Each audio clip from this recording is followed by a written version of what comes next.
تمام تعریفیں اس مالک کائنات اللہ وحدہ لا شریک کے لیے ہیں کہ جو اکیلا ہے، جس کا کوئی شریک نہیں، جس کے سوا کوئی معبود برحق نہیں۔ کروڑوں درود و سلام ہوں ہمارے پیارے نبی محمد مصطفیٰ صلی اللہ علیہ وسلم کی ذات اقدس پر کہ جن کو رب کائنات نے رحمت للعالمین بنا کر کے بھیجا۔ میرے محترم بھائیو، شرک بہت بڑا عظیم گناہ ہے، اور اس سے ہمیں کوشش کرنی چاہیے کہ ہر حال میں ہم اس سے بچیں، اور اگر کوئی اس کے اندر مبتلا ہے تو اس سے وہ سچی توبہ کرے، تاکہ انسان آخرت کے میدان کے اندر اور قیامت کے دن اللہ تعالیٰ کی جہنم سے وہ بچ جائے۔ کیونکہ اللہ تعالیٰ نے قرآن عظیم کے اندر فرما دیا ہے، اِنَّهُ مَن يُشْرِكْ بِاللَّهِ فَقَدْ حَرَّمَ اللَّهُ عَلَيْهِ الْجَنَّةَ وَمَأْوَاهُ النَّارُ وَمَا لِلظَّالِمِينَ مِنْ أَنصَارٍ، کہ جس نے شرک کیا اس کے اوپر اللہ تعالیٰ فرما رہا ہے کہ اس کے اوپر میں نے جنت کو حرام کر دیا ہے، اور اس کا ٹھکانہ جہنم ہے، اور وہاں پر ظالموں کا کوئی مددگار نہیں ہوگا۔ تو اس شرک سے بچنے کے لیے ہمیں ہر طرح کی ہم نے اپنے آپ کو بچانا ہے، اور کوشش کرنی ہے کہ ہم نے اور مسلمان بھائیوں کو بھی اس سے نکالنا ہے۔ کیونکہ ہم دیکھتے ہیں کہ بہت سارے مسلمان کلمہ پڑھنے کے باوجود بھی اللہ کے ہاں وہ اللہ کے علاوہ دوسروں کو پکارتے ہیں جو دنیا سے جا چکے ہیں، جن کے بڑے بڑے مزار بنے ہوئے ہیں، اور وہاں پر لوگ جا کر کے گڑ گڑا کر کے دعائیں مانگتے ہیں، ان سے مانگتے ہیں، اور یہی شرک اکبر ہے۔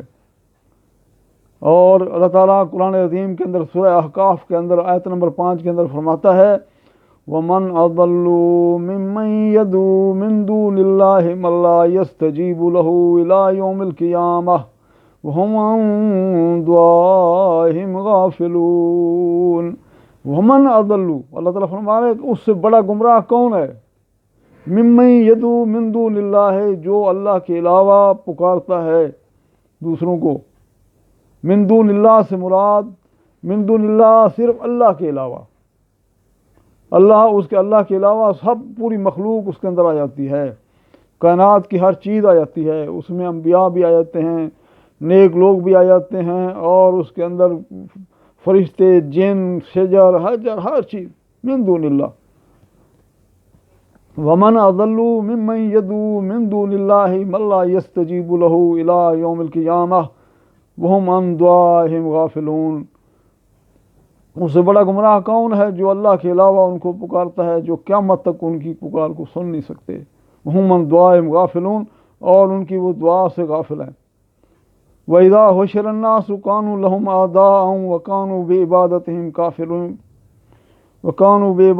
كَافِرِينَ، کہ قیامت کا دن ہوگا کل، تو وہ جن کو یہ پکار رہے ہیں وہ ان کے دشمن ہو جائیں گے، اور ان کی عبادت کا انکار کر دیں گے۔ اللہ اکبر۔ تو ہمیں چاہیے کہ ہم ہر قسم کے شرک سے بچیں، اور ہم قرآن عظیم کو ترجمے کے ساتھ پڑھنے کی کوشش کریں۔ آئیے ہم قرآن عظیم سے دیکھتے ہیں کہ اللہ کے ولی اور اللہ کے انبیاء جو گزرے ہیں ان کے واقعات اللہ تعالیٰ نے بیان فرمائے ہیں اس قرآن عظیم کے اندر، کہ کیا انہوں نے بھی کسی غیر اللہ کو کبھی پکارا ہے؟ کیا انہوں نے مشکل وقت کے اندر اللہ کو چھوڑ کر کے جو نبی پہلے گزر چکے تھے ان کو پکارا ہے کسی نبی نے، کسی ولی نے؟ آئیے دیکھتے ہیں۔ آدم علیہ السلام کو اللہ تعالیٰ نے اپنے ہاتھوں سے بنایا، اور ان کی بائیں پسلی سے ہوا کو پیدا کیا، اور پھر فرمایا کہ تم جنت میں رہو لیکن اس درخت کے قریب نہ جانا۔ اور جو شیطان ہمارا ازلی دشمن ہے، انہوں نے ان کے دل کے اندر وسوسے ڈالے، ان کو کہا کہ میں تمہارا خیر خواہ ہوں، تم یہ اس درخت کا پھل کھا لو اور تم ہمیشہ کی زندگی پا جاؤ گے۔ تو ان کے بہکاوے، شیطان کے بہکاوے میں آدم علیہ السلام آ گئے، اور انہوں نے وہ پھل کھا لیا، اور پھر ان کے اوپر ایک دوسرے کے اوپر شرمگاہیں ان کی کھل گئیں، اور پھر وہاں پر وہ نادم ہوئے، اور وہ اپنے جنت کے درختوں کے پتوں کو لے کر کے انہوں نے اپنے شرمگاہوں کو ڈھانپنا شروع کیا، اور وہاں پر وہ نادم ہوئے، اور اللہ تعالیٰ نے فرمایا کہ اے آدم، میں نے تمہیں کہا نہیں تھا کہ اس درخت کے قریب نہ جانا، اور یہ شیطان تمہارا ازلی دشمن ہے۔ تو وہاں پر انہوں نے آدم علیہ السلام نے اللہ تعالیٰ سے دعا کی اور توبہ کی سچی، جو قرآن عظیم کے اندر موجود ہے. قال ربنا ظلمنا انفسنا وإن لم تغفر لنا وترحمنا لنكونن من الخاسرین. کہ اے ہمارے رب، ہم دونوں نے اپنی جانوں کے اوپر ظلم کیا، اگر تو نے ہمیں معاف نہ کیا اور ہم پر رحم نہ کیا تو ہم خسارہ اٹھانے والوں میں سے ہو جائیں گے. یہ کلمات ہیں جو اللہ تعالیٰ نے ان کو سکھائے، اور آدم علیہ السلام نے اس کے ذریعے سے اللہ تعالیٰ سے توبہ کی. تو یہ جو کہتے ہیں نا کہ آدم علیہ السلام نے عرش کے پائے کے اوپر لکھا ہوا دیکھا کہ لا الہ الا اللہ محمد رسول اللہ، اور انہوں نے آپ کے وسیلے سے دعا کی، یہ بالکل من گھڑت روایت ہے، اور یہ قرآن کے بھی خلاف ہے. قرآن کا قرآن یہ کہتا ہے کہ آدم علیہ السلام کو اللہ نے کچھ کلمات سکھائے اور ان کے ذریعے سے اس نے توبہ کی، اور وہ کلمات کیا ہیں جو میں نے ابھی سورہ اعراف کی آیت نمبر 23 پڑھ کے آپ کے سامنے رکھی ہے. وَقَالَ رَبَّنَا ظَلَمْنَا أَنفُسَنَا وَإِن لَّمْ تَغْفِرْ لَنَا وَتَرْحَمْنَا لَنَكُونَنَّ مِنَ الْخَاسِرِينَ. فَتَابَ عَلَيْهِ إِنَّهُ هُوَ التَّوَّابُ الرَّحِيمُ. دوسری جگہ فرمایا اللہ تعالیٰ نے کہ فَتَابَ عَلَيْهِ، اللہ تعالیٰ نے ان کی توبہ قبول کیا. إِنَّهُ هُوَ التَّوَّابُ الرَّحِيمُ، وہ بہت بڑا توبہ قبول کرنے والا ہے. اس طریقے سے دوسرے نبی زکریا علیہ السلام بوڑھے ہو گئے اور ان کی بیوی بانجھ اور ان کی اولاد نہیں ہے، تو وہ اولاد کے لیے کس کو پکارتے ہیں؟ انہوں نے اللہ تعالیٰ کو گڑ گڑا کر کے اللہ تعالیٰ سے دعا کی کہ اے اللہ میں بوڑھا ہو چکا ہوں، میرے بال سفید ہو چکے ہیں اور میری بیوی بانجھ ہے، اے اللہ تو مجھے اپنا بیٹا عطا کر. تو اللہ تعالیٰ نے یحییٰ علیہ السلام عطا کیا ان کو، اور ان کا نام بھی بتا دیا کہ اس کا نام یحییٰ ہوگا. سورہ مریم کی ابتدائی 15 آیات زکریا علیہ السلام کے ذکر سے ہیں. قاف ہا یا عین صاد ذکر رحمت ربک عبدہ زکریا اذ نادی ربہ نداء خفیا. کہ جب اس نے زکریا نے اپنے رب کو پکارا خفیہ، چپکے سے. اللہ اکبر. اگر ہم اونچی آواز میں بولتے ہیں تب بھی وہ سننے والا ہے، اور چپکے سے پکارتے ہیں تب بھی وہ سننے والا ہے. تو کون ہے کہ جو اولاد دینے والا؟ وہی اللہ ہے.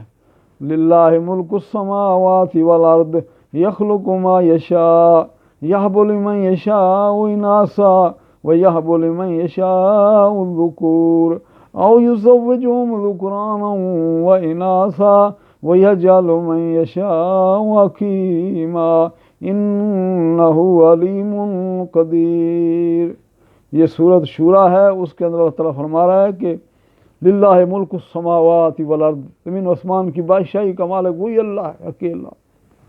یخلق ما یشاء، جو وہ چاہتا ہے پیدا کرتا ہے. یہب لمن یشاء اناثا، جس کو چاہے وہ بیٹیاں عطا کر دے بیٹے نہ دے، جس کو چاہے وہ بیٹے عطا کر دے بیٹیاں نہ دے، اور جس کو چاہے بانجھ کر دے کچھ بھی نہ دے. انہ علیم قدیر، کہ وہ علم والا اور قدرت رکھنے والا ہے. تو بیٹا بیٹی دینے والا بھی وہی اللہ ہے. آپ کی اولاد نہیں ہو رہی، کسی مدار کے در کے چکر نہ لگاؤ، زکریا علیہ السلام کی طرح اپنے رب کو چپکے سے پکارو، اور انشاءاللہ وہ تمہاری مراد کو پوری فرما دے گا، جو ہر چیز پر قادر ہے. اس طریقے سے ایک اور نبی ابراہیم علیہ السلام کو جب انہوں نے توحید کی دعوت دی لوگوں کو کہ اے لوگوں اکیلے اللہ کی بندگی کرو اور اس کے سوا تمہارا کوئی معبود پر حق نہیں ہے، تو انہوں نے بہت بڑا آگ کا الو تیار کر کے ابراہیم علیہ السلام کو آگ کے اندر پھینکا، اور آگ کے اندر جب وہ جانے لگے تو انہوں نے کس کو پکارا تھا؟ انہوں نے فرمایا تھا حسبنا اللہ و نعم الوکیل، کہ میرا اللہ میرے لیے کافی ہے اور بہترین کارساز ہے. اور پھر اس آگ کو اللہ نے حکم دیا قلنا یا نار کونی بردا وسلاما علی ابراہیم، سلامتی والی ٹھنڈی ہو جائے ابراہیم علیہ السلام کے اوپر، اور آگ گلو گلدار ہو گئی اور ابراہیم علیہ السلام اس میں سے نکل آئے. اس طریقے سے ایک نبی بیمار ہوتے ہیں حضرت ایوب علیہ السلام، تو انہوں نے بیماری کے اندر کس کو پکارا تھا، کس سے دعا مانگی تھی؟ وَأَيُّوبَ إِذْ نَادَىٰ رَبَّهُ أَنِّي مَسَّنِيَ الضُّرُّ وَأَنتَ أَرْحَمُ الرَّاحِمِينَ. اور ایوب کو یاد کرو کہ جس نے اپنے رب کو پکارا انی مسنی الضر وانت ارحم الراحمین، کہ مجھے بیماری لگ گئی ہے اور تو سب سے بڑا رحم کرنے والا ہے۔ اللہ اکبر۔ انہوں نے اللہ تعالیٰ نے ان کی دعا کو سنا، اور وہاں پر اللہ تعالیٰ نے ان کو شفائے کاملہ سے نوازا۔ اس طریقے سے ایک اور نبی ہیں کہ جو مچھلی کے پیٹ کے اندر، مچھلی نے نگل لیا کھلے سمندر کے اندر، اور پھر مچھلی کے پیٹ کے اندر مچھلی کے پیٹ کے اندر سے انہوں نے اپنے رب کو پکارا ہے، کہ وہ رب کے جو آسمان کے ساتوں آسمانوں کے اوپر عرش کے اوپر مستوی ہے، اس نے وہاں پر ان کی پکار کو سنا اور ان کو اس کے غم سے نجات عطا کی۔ فنادا فی الظلمات اللہ الہ الا انت سبحانک انی کنت من الظالمین فاستجبنا له ونجیناہ من الغم وکذالک ننجی المؤمنین۔ اور اس نے ہمیں اندھیروں میں سے پکارا، مچھلی کے پیٹ کا اندھیرا، پھر پانی کا اندھیرا، موجوں کا اور بادلوں کا اندھیرا، رات کا اندھیرا، اور فنادا فی الظلمات اللہ الہ الا انت سبحانک، تیرے سوا کوئی معبود برحق نہیں، تو پاک ہے، میں نے اپنی جان کے اوپر ظلم کیا۔ اللہ تعالیٰ فرماتا ہے کہ میں نے اس کی دعا کو قبول کیا، فاستجبنا لہ ونجیناہ من الغم وکذالک ننجی المؤمنین، ہم نے اس کے غم سے نجات عطا کی، اور اس طرح جو بھی مومن ہمیں پکارے گا ہم اس کو نجات دیں گے۔ یہ یاد رکھیں کہ وہ نبی تھے تو اللہ نے ان کو نجات دے دی؟ نہیں، جو بھی مومن ہمیں پکارے گا ہم اس کو نجات دیں گے۔ اس طریقے سے موسیٰ علیہ السلام اپنی قوم کو لے کر کے جا رہے، اور آگے سمندر آ گیا، پیچھے فرعون کی فوجیں آ گئیں، قوم نے کہا انا لمدرکون، ہم تو پکڑ لیے گئے۔ موسیٰ علیہ السلام کہنے لگے کلا، ہرگز نہیں، ان معی ربی سیہدین، کہ میرے رب میرے ساتھ ہے، وہ مجھے راستہ دے گا۔ اللہ تعالیٰ نے ان کو وحی کی کہ اپنا عصا مارو سمندر کے اوپر، اور وہاں خشک راستے بن گئے، اور موسیٰ علیہ السلام کی قوم پار ہو گئی سمندر کے اندر، اسی کے اندر فرعون غرق ہو گیا۔ تو یہ فرعون کو غرق کرنے والا کون ہے، اور موسیٰ علیہ السلام کی قوم کے لیے خشک راستے بنانے والا کون ہے؟ وہی اللہ ہے۔ اس کے بعد ہمارے پیارے نبی محمد مصطفیٰ صلی اللہ علیہ وسلم ہر مشکل کے اندر اپنے آپ کو پکارتے ہیں، بدر کا میدان ہو، یا احد کا میدان ہو، یا حنین کی وادی ہو، یا طائف کا سفر ہو، ہر مشکل کے اندر ہمارے پیارے رسول صلی اللہ علیہ وآلہ وسلم نے اپنے اسی رب کو پکارا ہے، اور ہمیں بھی یہی حکم دیا ہے کہ اکیلے اسی اللہ کی بندگی کرو۔ لوگو قولوا لا الہ الا اللہ تفلحو، کہ تم اکیلے اللہ کو رب مانو اور تم فلاح پا جاؤ گے۔ کیا ہمارے نبی صلی اللہ علیہ وسلم نے جاتے ہوئے یہ فرمایا تھا کہ میرے بعد جانے کے بعد تم مجھے پکارنا شروع کر دینا؟ یا کسی صحابی نے اللہ کے نبی صلی اللہ علیہ وآلہ وسلم کے جانے کے بعد اللہ کے نبی صلی اللہ علیہ وسلم کو پکارنا شروع کر دیا تھا، ان سے دعائیں کی تھیں، نبی کریم صلی اللہ علیہ وسلم کے روضے کے اوپر گڑ گڑا کر کے ان سے مانگا تھا کسی صحابی نے؟ کسی صحابی سے یہ ثابت نہیں ہے۔ اور وہ اکیلے اللہ کو پکاریں۔ اللہ کا قرآن یہ کہتا ہے کہ نیک لوگوں کی صفت یہ ہے کہ وہ رات کے پچھلے پہر اللہ تعالیٰ کو مجھ سے پکارتے ہیں۔ تتجافى جنوبهم عن المضاجع يدعون ربهم خوفا وطمعا ومما رزقناهم ينفقون۔ نیک لوگوں کی کروٹیں ان کی پیٹھیں اپنے بستروں سے الگ رہتی ہیں، اور وہ رب کو پکارتے ہیں۔ یدعون ربهم، اپنے رب کو پکارتے ہیں، کسی اور کو نہیں پکارتے۔ یدعون ربهم، وہ اپنے رب کو پکارتے ہیں، کسی اور کو نہیں پکارتے۔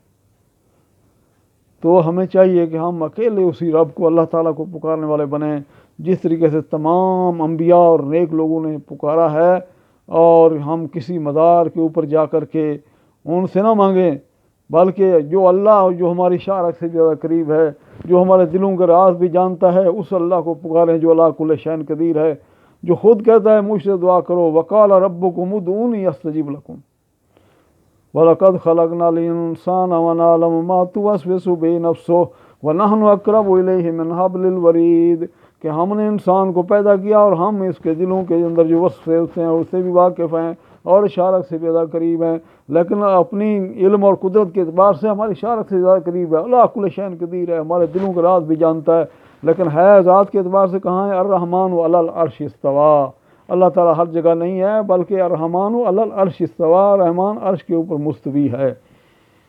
اور یہ کسی کو نہ آپ پکاریں غیر اللہ کو، دنیا سے اندر جا چکے ہیں۔